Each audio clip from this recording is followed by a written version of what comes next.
Needlepoint, the record collector podcast with Paul Lester and Daryl Easlea. Hi, I'm Paul Lester, editor of Record Collector, Britain's oldest, longest-enduring music monthly. And I'm Daryl Easlea, and I have the pleasure of working for Record Collector, and also I'm the editor of Record Collector's Rare Record Price Guide. And this is our new podcast, Needlepoint, where we look at rock's rich tapestry, with apologies to Judy Birchall, through the prism of the latest issue of our magazine. And indeed, we make it look like a fantastic record. We spend a lot of time on the main feature, and then we look through the other tracks in the issue.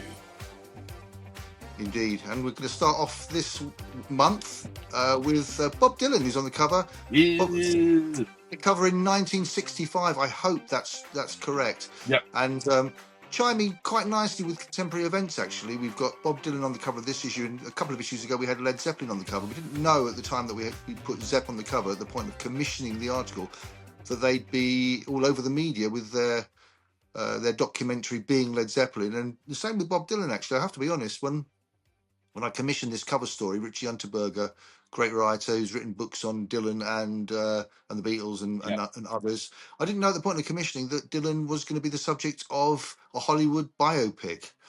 So it looks like we knew what we were doing. We planned it all along. So that was quite exciting. Have you seen either film?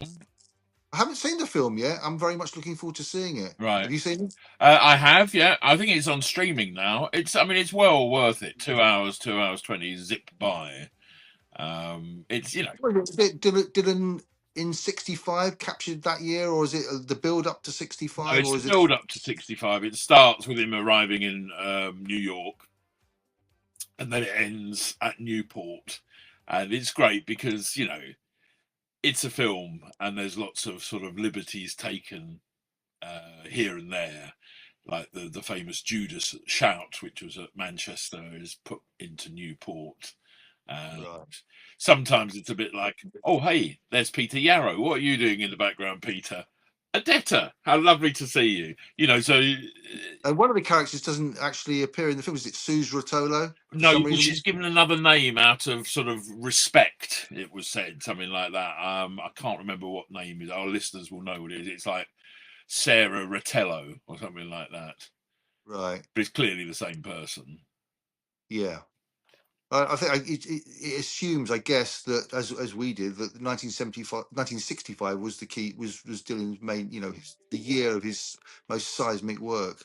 Oh, definitely. And I think, you know, what Richie does, as you say, is a great writer, very analytical, but never dry. You know, he always hooks you into the story.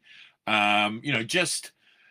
Drama and detail are the two watchwords of the record collector journalist. Oh, you can combine those two things, because you're right. What Richie does is this is a seismic moment for Dylan, but he casts back a little bit and he finds that there were tremors of the seismic transformations that Dylan undertook, and the seismic effect that had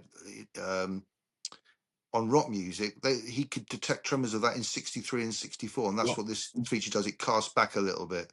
Sure. And that's right, because, you know, he was a rock and roller, and then he sort of invented the folk persona in a way to do that. And I think what I found fascinating about it as well, aside from, you know, what you would expect from us, you know, incredible John Coleman's, that's just all 1965 releases in the discography.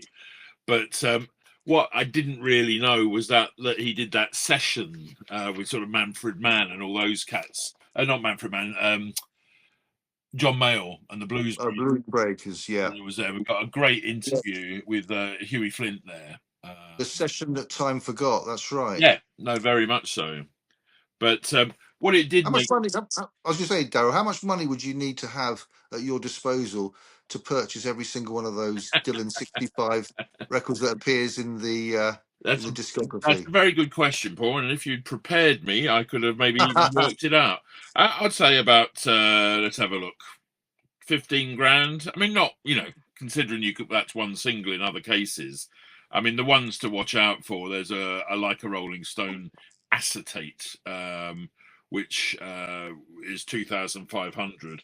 And there's a Subterranean Homesick Blues acetate 1800, which was allegedly taken by Albert Grossman at the time. But I mean, I think the thing with certainly his singles from that time, they're very reasonable. You know, tenner, eight quid. It's often the case in the crazy world of collecting, though, isn't it? That the records that you think are going to be the most collectible, the most expensive, you have two examples in front of you, will be the stuff from the cool years. But you could probably tell me otherwise. Maybe it turns out that actually it's saved era Dylan that is the most collectible because it's the hardest to find stuff in good condition. Well, in good condition. I mean, obviously, we always look at mint, so it's like, you know, there are lots of copies of Highway 61 out there, but to get one looking, you know, sweet as a nut, it is quite rare. So that obviously affects the price. But often you find, you know, a lot of collectible things for artists are right at the very beginning, and sort of in the doldrum years when, you know, fewer things were pressed. I mean, Dylan has always been sort of well represented, you know, in collecting terms, but you know, he was almost, you know, he's never not been popular. I mean, he was never sort of stratospheric, but you know, he went up, and you know, Dylan fans are still very, very consistent over the years. It's almost like even though he's massive, Dylan, and obviously, God forbid, if he were to pass tomorrow, we'd have to redo the entire magazine of the next issue. But there's still something about him that's slightly left field. He's almost like the world's biggest cult underground artist, isn't he? I completely. He's never been a Michael Jackson. He's never been a, I mean, the closest he came to that, big superstar. the closest he came to that was 65 and 66. You know, when he was being mobbed, when he came to Britain. You know, you see it in the Mayold Brothers films about, you know, Don't Look Back. Yeah. And you know, that's why he had to have his accident or whatever to sort of get out of all that. Do they deal with the bike accident in the film? No, I mean, what you do see, he gets on his bike several times without a crash helmet, and I think Pete Seeger, Edward Norton, says something like, you know, mind yourself, Bob, on that. So again, there's lots of great things in terms of flagging it up for those who know. Must be amazing to be mythical and legendary while you're still alive. It's rarely the case. You normally get the biopic after you've died. Well, no, and I think that's lovely, and I think that's what I'm really enjoying at the moment with McCartney as well. That they're actually getting the rear artist of our magazine there. But what I, you know, they're actually getting their props. You know, where maybe both of them sort of fell really out of favour. Sort of 80s and 90s. Oh, they were both in the critical doldrums, weren't they? Late 70s, early 80s. I mean, you couldn't give their stuff away metaphorically, but now their cachet is well, it'd be interesting to plot a graph. Yeah, their credibility and their popularity, they've really gone up and up and up. I mean, I think that skyward. Sorry, Paul. I think that thing when Dylan came back in lockdown and did that Murder Most Foul single, or Murder Most Hot, whatever, you know, the 13-minute one where he was just basically reading out a list of conspiracy theories and all that. It was just like, wow, it was like he was giving us a fireside chat to everyone. It was a bit like, you know, the only thing to fear is fear itself, as dear old Roosevelt once said. I've now got to find the album to remember what the track was actually called. There's nothing like not being a Murder Most Foul. Thank you.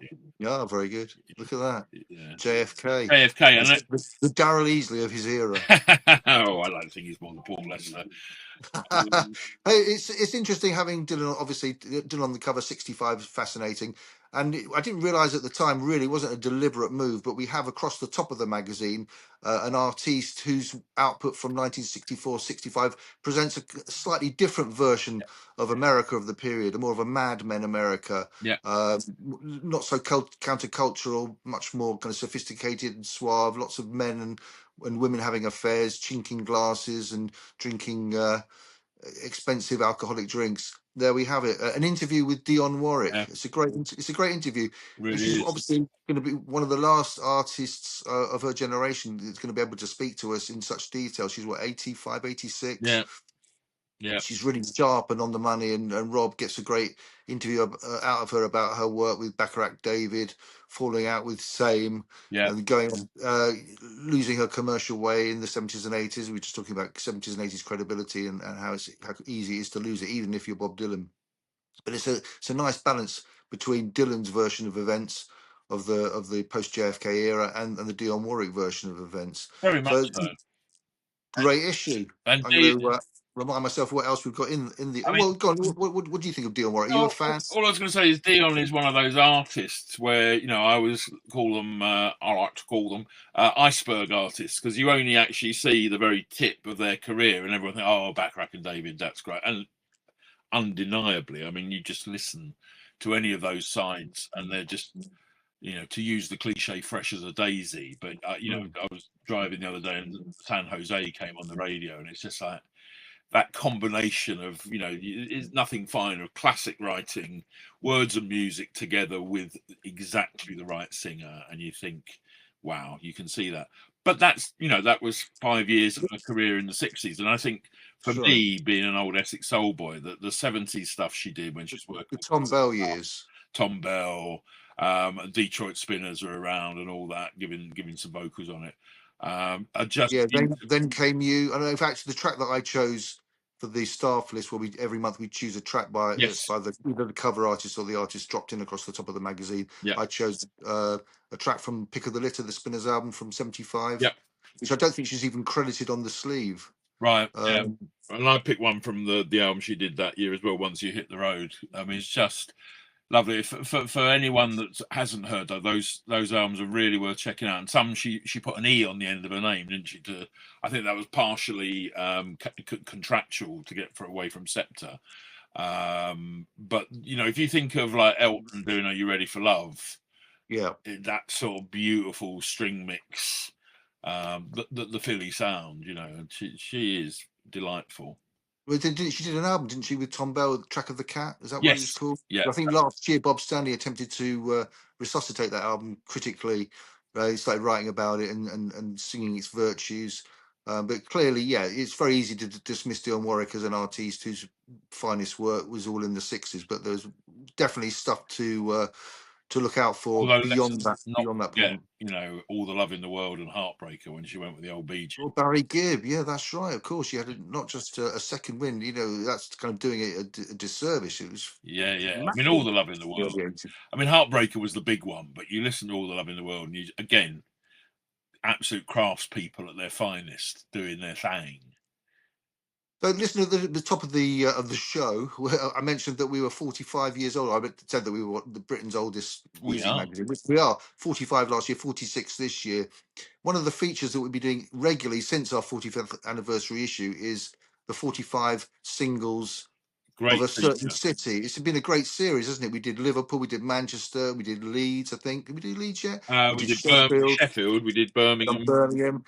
In this issue, we've gone a little bit further afield to talk about the best Paris. Ooh la la, monsieur. Yeah. All the way from PF to Daft Punk.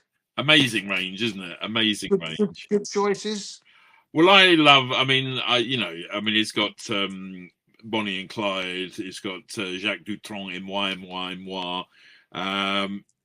Aznavour, She. I mean, what a classic record.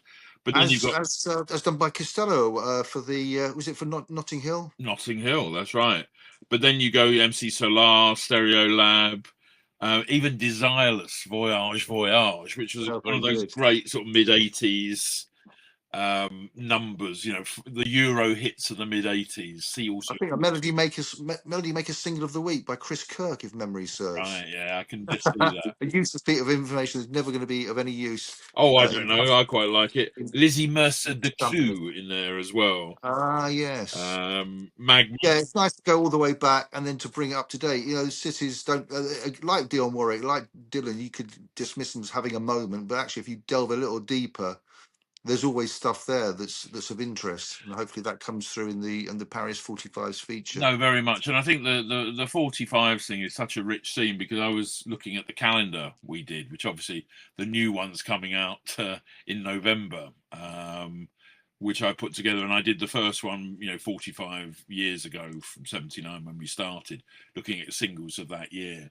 And I'm looking at did the 1981, and I think I'm going to carry it on, do 81 as well, or do a triptych of the 3 golden years of pop. 81, Oh, fantastic year. Fantastic year. ab- Some people would argue that because 66 is generally held up as the great year for music, isn't it? And sometimes there's an argument in favour of 76 as a punk, although actually 77 was the year when all the punk releases started to come out. But 81 is an underrated one, isn't it? 80, and of course, you and I, we know we've discussed this many times in the office and in many other places too. We love 1982, don't we? Oh yeah, I mean, for Oh, me, we love that year. pop's golden years were, I mean, what a surprise they tie in with my teenage years and first proper love and all of those things. But 79 to 83, I think, are unimpeachable for their singles and the variety you had, and that fact you had people trying, and that lovely, I think that's all best pop, where people try and emulate another sort of music but aren't clever enough to do it properly or skilled enough or have the expensive instruments. So you have people like Edwyn Collins trying to be chic but having none of the production values but doing his very best. Nick Haywood, all of those Well, cats. yeah, ABC Lexicon of Love, and that was pretty damn close to New York disco, obviously giving a Sheffield edge to it. That's what made it so great. These were artists from this side of the pond, clearly influenced by the big 3 or 4 disco greats: Earth, Wind and Fire, Michael Jackson with Quincy, Chic, Bernard, and Nile Productions, but with edge, Oh, with Lauren as well. sort of with a bit of Sheffield sauce or whatever. No, It was their take on things. It Anderson's wasn't. relish. I think actually, to bring things back to Dylan, Trevor Horn himself described what ABC did on Next Kind of Love as if Bob Dylan decided to go disco. Disco in a Bob Dylan way, yeah, absolutely. And They had the word. The words were brilliant. oh, Where we used to getting kind of invitations and invocations to the dance floor. Actually, they were talking about love, life, death, philosophy, existentialism, all to a disco beat. and you think of 1965, one of Dylan's towering works is Just Like Tom Thumb's Blues, which Fry paraphrases in the start of Look of Love, when your world is full of strange arrangements and gravity won't pull you through. And I will now find the exact Bob Dylan lyric that comes from. So you just think of that: when your world is full of strange arrangements and gravity won't pull you through, just like Tom Thumb's Blues lyrics. We'll edit this out, it's okay. Yeah, no, look at that. So just like Tom Thumb's Blues, when you're lost in the raining Juarez and it's Easter time too, and your gravity fails, negativity won't pull you through. Right. Okay. So I mean, the boy. I didn't know that, and actually, I didn't realise until I was listening to Dylan 65 heavily while putting this issue together. There's a reference to a track. Well, it's a reference to "Can't Buy a Thrill."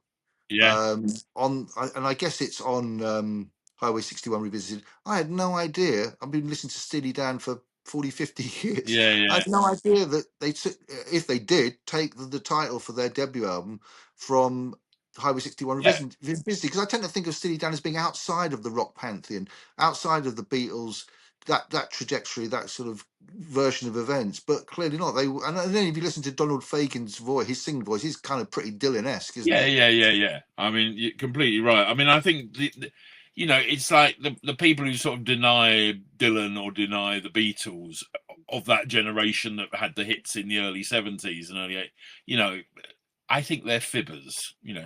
Because they just heard it, whether they liked it or not, it was absolutely there. And no, fascinating. And I think that the thing with Dylan, I think when we were in our teens, Dylan was a bit uncool. He'd just gone religious, all of that, and it was a bit like, unless you had the older brother or the older friend or something that put Dylan on you, he was a bit of a sort of foreign country, and it's only They were. later. Well, I mentioned Julie. Sorry, Darren, I'm interrupting you, but before I forget, being of that age, but I mentioned Julie Birchall at the outset. Julie Birchall and her then husband Tony Parsons wrote a very famous article for the Enemy called "Take This God and Shove Him," which was basically doing what the Clash said on was it 1977? No more Beatles, Stones, and Dylan in 1977. Was that the line from their song? There was iconoclasm was in the air. And Dylan was a figure of ridicule. and so were the Beatles. I know in '76, I remember, was it EMI reissued their entire catalogue, Yep. and it sounded, they to me, to my ears, they sounded like ancient dusty relics from a bygone era. They didn't sound like remotely the sort of stuff you'd want to be influenced by. Of course, now bands readily say we're influenced by the Beatles and the Stones, but it never would have occurred to you to want to do that in '76, '77. But I always think it's that old saying, like, wait till there's some dust on it. I think the most recent thing is always the furthest thing away. So it's a bit like, you just know that soon, you can sense it. I mean, we were talking about a feature, things like Hardfire and Kaiser Chiefs and all those bands. You just think, oh, really? But again, the kids that listen to them are forming bands, are buying record collections, are getting married, and it'll come round again. I mean, I don't think we might have thought that Britpop would have come back with quite such a vengeance, in the noughties. And you listen, all those artists sort of disowned it in their way, apart from Liam, obviously. But Jarvis went off to do his quirky solo albums. Damon did his opera about China and the English physicist and gorillas. Liam got his zither out, or Liam, the other one, the brother, Noel, started working with David Holmes and got someone playing the theremin on stage. But of course now it's back. Blur did Wembley, Oasis are doing Wembley. So I think We do worry about it, though. A record collector, we do tend to worry about this because Jagger, Townsend, Brian Wilson, Keith Richards, Iggy. I mean, these are towering figures. Is Damon up to the task of replacing them when God forbid they pass? Is Jarvis really a replacement for the Ray Davises of this world and the '60s, Bowie and people like that? Maybe they are to that to a younger generation. well, I ask this question because in this issue alone, we've had to write obituaries for Rick Buckler, Jerry Butler, David Johansen, Roberta Flack, Joey Holland, Bill Fay, Chris Jasper, Gwen McRae, Andy Stone. I mean, they're all greats, all of them. I mean, Buckler alone and David Johansen, they will merit pages and pages and pages for their contributions. Jerry Butler as well. I mean, actually, to be quite honest, wasn't aware he was still around, so that was a shock and a half to see the. Yeah, I mean, the irony was I wrote the Rare Record Price Guide newsletter the other week, and it went to press sort of overnight so it could get on the system, and Roy Ayers died. Yeah, that's right. We like, had to include that one. Yeah, I was trying to get in touch. I think, can we get Roy Ayers in? It was like too late, and it's like, these towering figures are going. But bear in mind, coming back what you said about, is Damon Albarn Pete Townsend? People were probably saying is, I don't know, Pete Townsend, Glenn Miller at some point. That's probably true. Yeah, but Bob Dylan, or Bowie in the early '70s. I'm sure he would have been dismissed. I know Led Zepp were dismissed as caricatures of finer, better music from the '60s. Pink Floyd, similarly. You go to the old enemies of from the period when Dark Side of the Moon and Wish You Were Here were released, and you see these tiny little reviews, dismissive kind of riposts to their attempts at greatness. Well, but absolutely, and I mean, I think it's the the right of old boys, and it is usually boys, but of all old music fans to sort of go down that route. And the one that that really, I say gets my goat, but when people go, oh, there's no good music these days, and it's like, well, there is. You just gotta, if you want to find it, it's there. And I know you said, I mean, both independently of each other, and we're both of a certain age.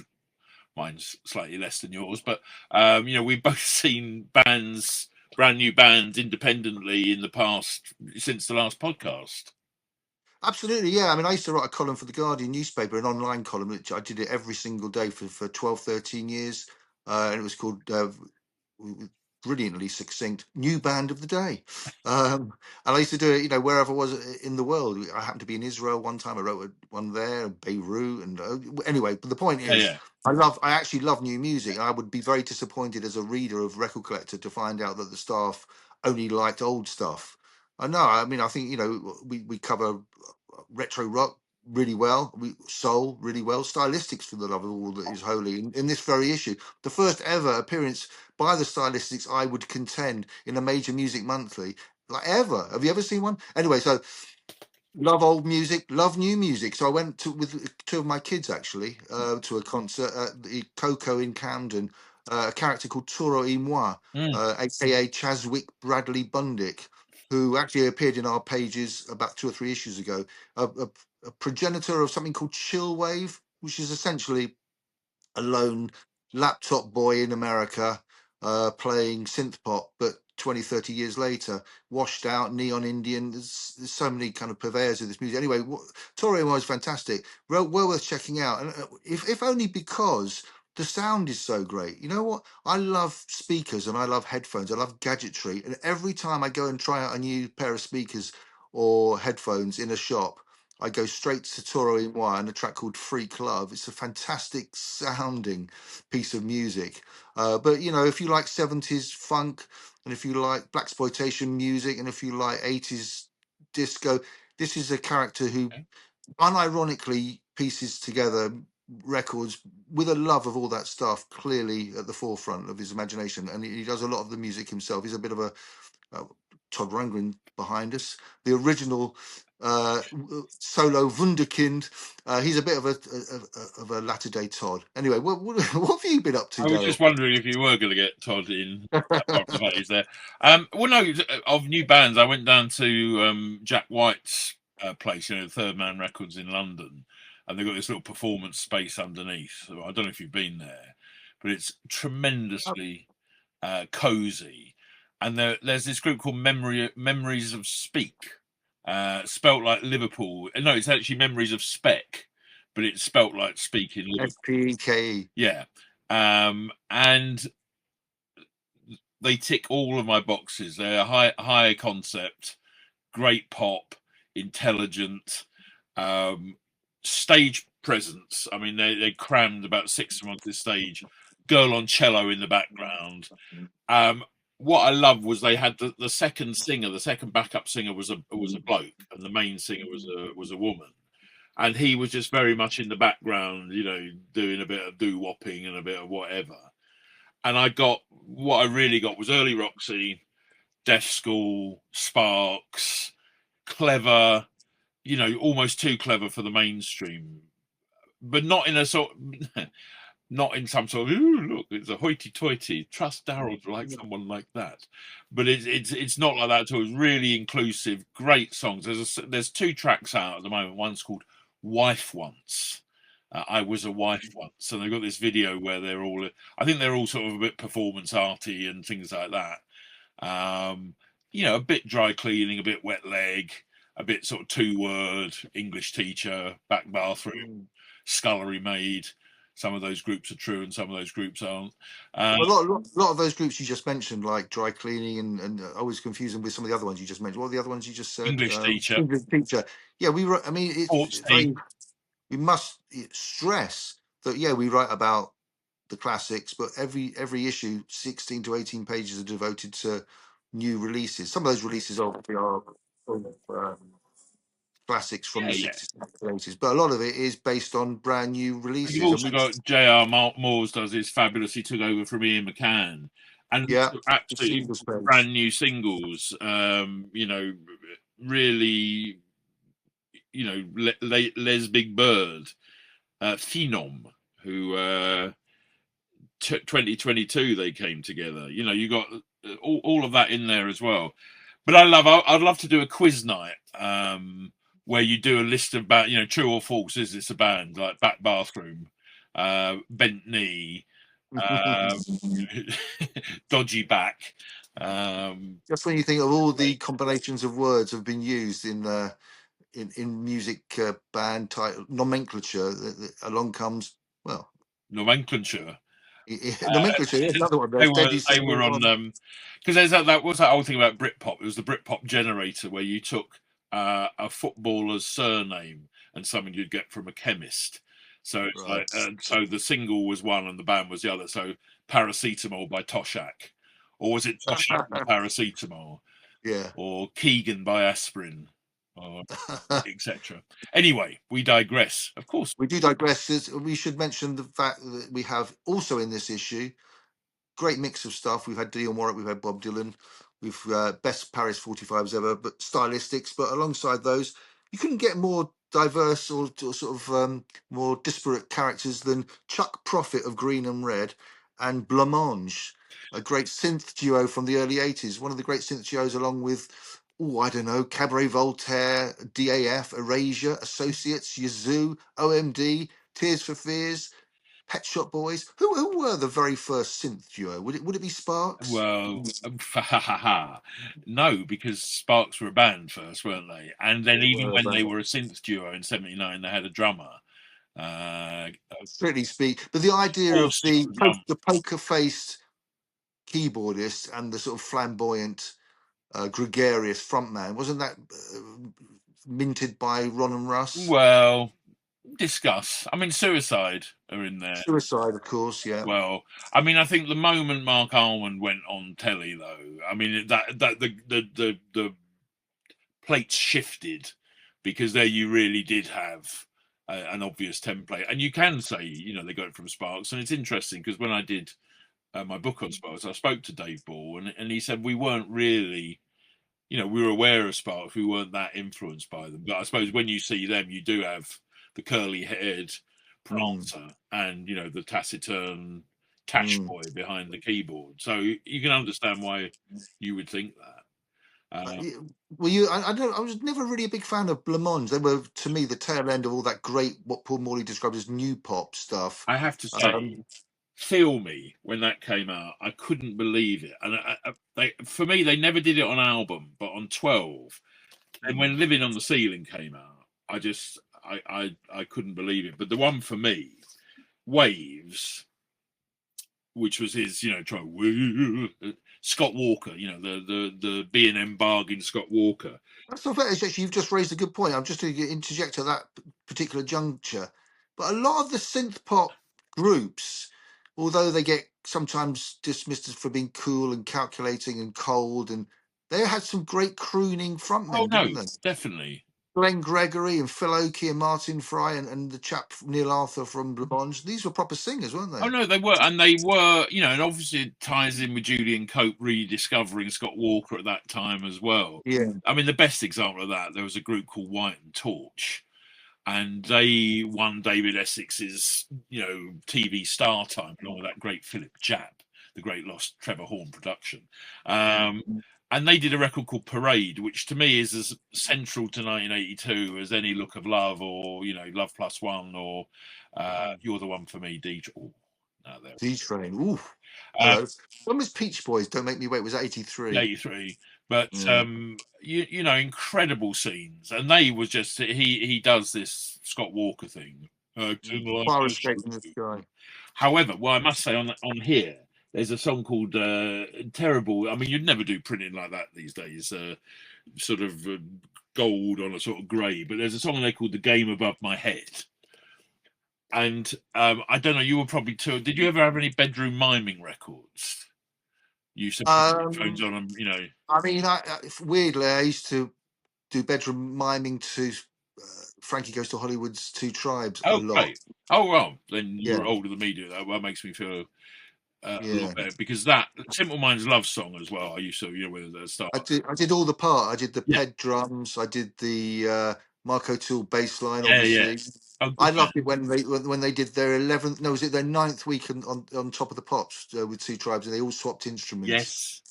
There are one or two other examples of bands doing that on Top of the Pops. Can you name one of them where the band changed instruments before your very eyes? Oh no, you got me going. Was it Slade?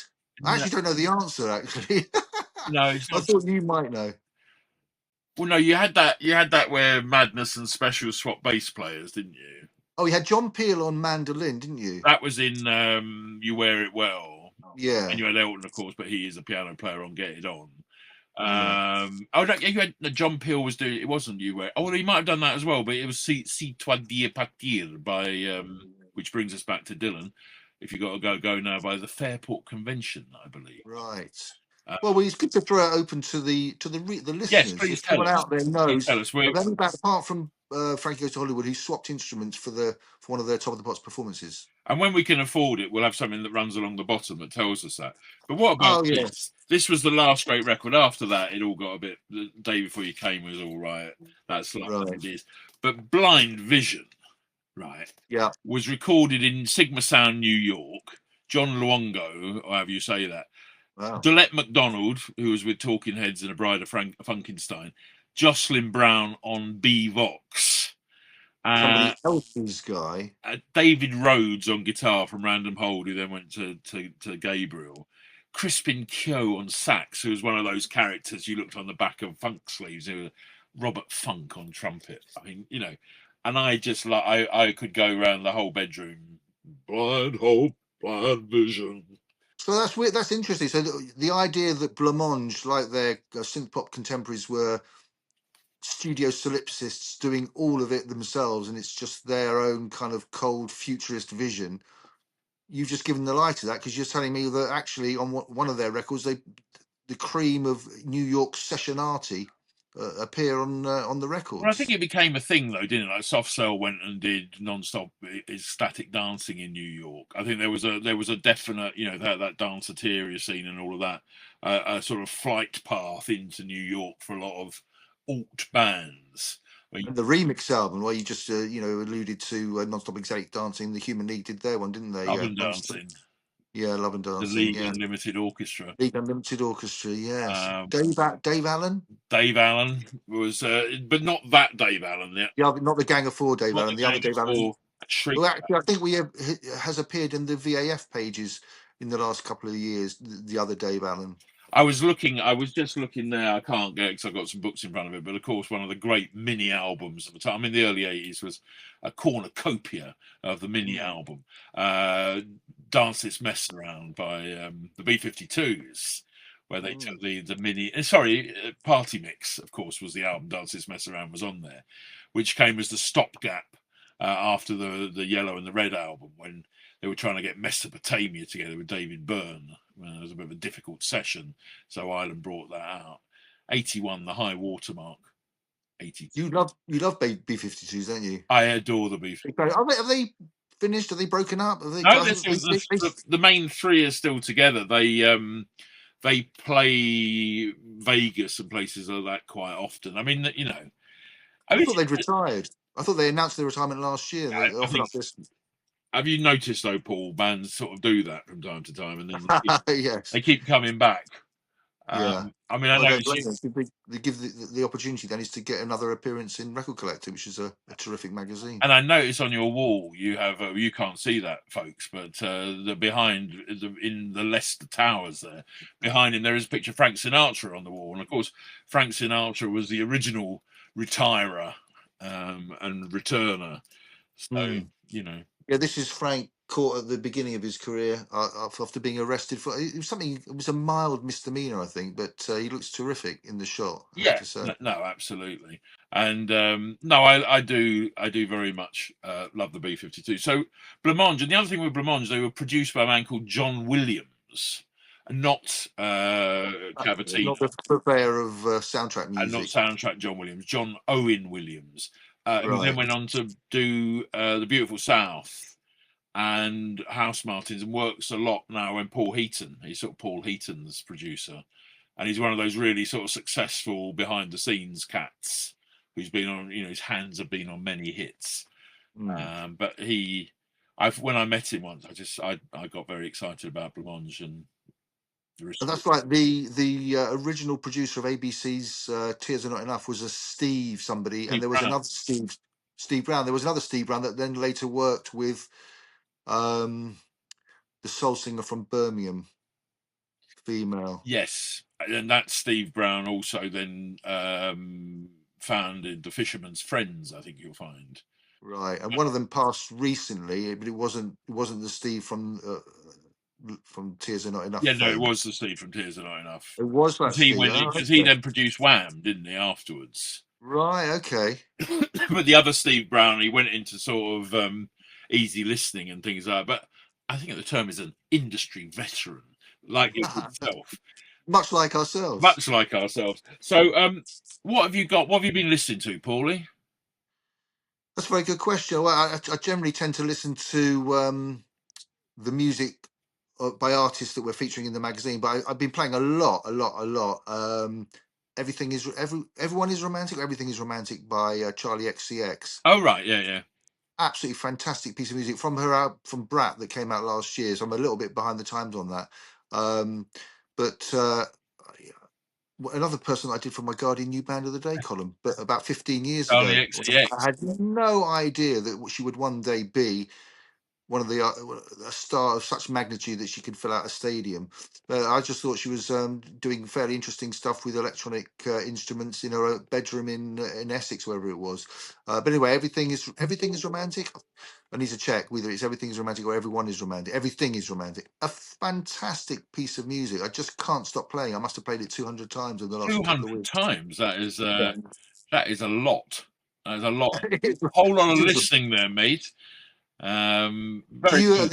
at the end of the year you will get correspondence from Spotify and they Oh, will I tell know. you what you've been listening to and how many times. It's always quite instructional and educational to discover what it is you devoted most time to. It's not usually one that you expected, but I estimate that mine will be Charlie XCX and that particular song. I mean, mine always tends to revolve around what I've been working on. I mean, as well as what I've been enjoying. But I mean, like a few years ago, or a couple of years ago, Slade. I mean, it was just like you've been listening to Slade this year, and it's like, and it's that great thing with your computer in front of you. You know, I've got my decks are there, and I've got decks in the other room. But often, you're here just listening because it's really quite easy to just click and listen to it through a small speaker rather than set it all up. There's a brilliant album. I reviewed it in the last issue called AO Key Disco. Probably said that could be wrong, but Asian Boogie Pop and Funk. Oh right, okay. And it's just delightful. We live so much in this sort of US UK view of what pop and funk and soul and all that is. And then you listen to them, what I was saying earlier about these boys trying to make the sound of being, Earth, Wind and Fire. You add that in and you've got people over in sort of, Hong Kong and Korea and places like that trying to be them as well. But, also added into that is maybe, I don't know, Dr. Hook or David Essex or something, all the things they were picking up on hearing. And Marini and the Steps on there. That's a great track. I've been thoroughly enjoying it. So yeah, AOK Disco, Asian Boogie, Pop and Funk on Soundwave. Oh, yes. What I like about the Charlie XCX record that I mentioned before, Everything is Romantic, is it gives the lie to the idea that music that probably draws on completely different things to what you just mentioned there, but draws on drill and bass and the most hard music at the more hardcore extreme. Yeah.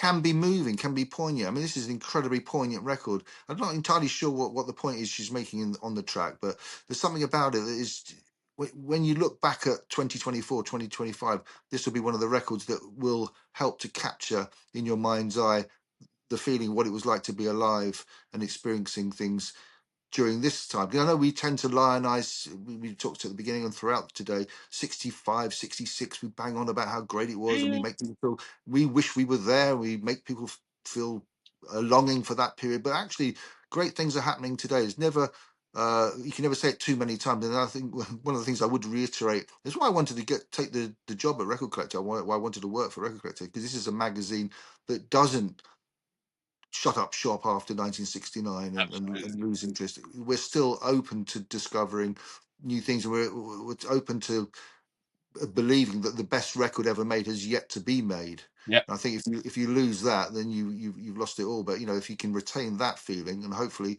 that sense of that comes off the pages of the magazine, which actually is available now, the latest issue, Bob Dylan, but also the Record Collector one shots, the bookazines like the one on Moody Blues. Great job there by the editor of that publication, Johnny Sharp. Indeed. Which other ones are available in the shops now? Well, Coldplay, of course. John Earls did the lovely John Earls. John Earls on Coldplay, yeah. I'm down here trying to find something in my stash. That's still available on back order. The Fall. The Fall. People still talking about that one. Everyone I ever did. John and Yoko is John and Yoko. Remember that one from available. another one of my clients, Deep Purple, is coming Deep Purple on out its way. Yeah, with we should Joel mention. McIver in the chair.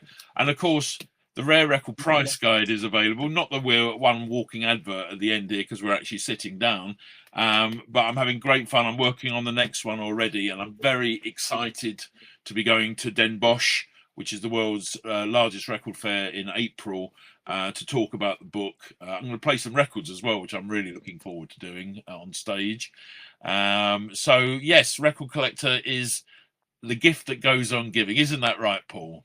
Absolutely. And we actually come in right on the money, 45 minutes. We were under strict instructions by our paymasters not to exceed the limit.